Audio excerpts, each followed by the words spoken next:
ৰাতিপুৱা ঠাণ্ডা পৰিছে নহয়নে? অকণমান চাহৰ সৈতে পিঠাৰে খাব পাৰিলে বৰ ভাল লাগে। আজি অকণমান পিঠা বনাম আৰু তাৰে কাৰণে দি দিছোঁ পানীখিনি উতলিবলৈ আৰু ইয়াতে দি দিছোঁ নিমখটো পৰিমাণ মতে আৰু চাউলৰ গুড়ি এবাটি। এইখিনি হৈছে শুকান চাউলৰ গুড়ি। আপোনালোকৰ যদি লগে লগে বনাই খায় সেইটোৰ আৰু সোৱাদটো বেছিহে ভাল লাগে চাউলৰ গুড়িৰ। আৰু এইখিনি মই গৰম পানীৰ সৈতে ভালকৈ মিক্স কৰি ল'ম। অলপমান তিলো মই ভাজি লৈছোঁ। লগতে অকণমান নাৰিকল আৰু গুড় এইখিনিও মই ভাজি লৈছোঁ।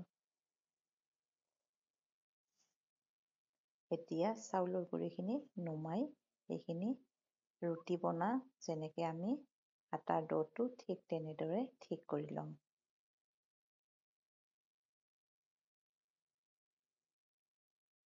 এতিয়া হৈ গৈছে, পিঠাখিনি মই বনাই ল'ম আৰু কেইটামান মই বনাম লাৰু পিঠা। মই লাৰু পিঠাটো খাই বহুত ভাল পাওঁ, কিন্তু মই ভালকৈ বনাব নাজানো দেই। বন্ধু বান্ধৱীসকল, কোনে কোনে লাৰু পিঠাটো ভালকৈ বনাব পাৰে আপোনালোকে এদিন দেখাই দিবচোন। আৰু মই যেনেকৈ পাৰোঁ তেনেকৈ অকণমান চেষ্টা কৰি বনাই লওঁ কেইটামান লাৰু পিঠা।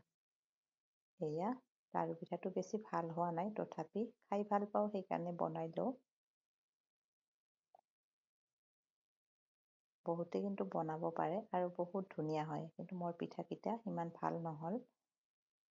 লাৰু পিঠাটো বিশেষ বেছি ভাল হোৱা নাই যদিও মই বনাই আছোঁ, তথাপি নিজে হাতেৰে বনোৱা পিঠাৰ সোৱাদে বেলেগ নহয়নে?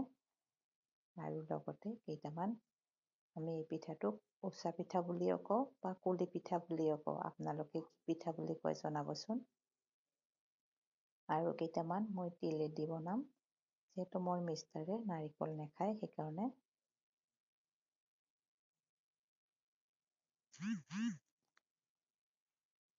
আৰু পানী এটা কিহত উতলিবলৈ দিছোঁ। ইয়াৰে ওপৰত এই খৰাহীটো দি দিছোঁ। তাৰে ওপৰতো দি দিলোঁ মই লাৰু পিঠাখিনি। লগতে এইখিনি দি দিছোঁ কুলি পিঠাখিনিও। এতিয়া আৰু কেইটা বনাই লৈছোঁ।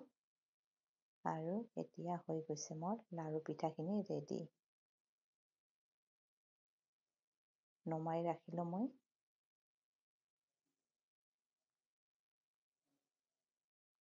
আৰু বাকী যিখিনি পিঠা আছিলে সেইখিনি এতিয়া দি দিলোঁ।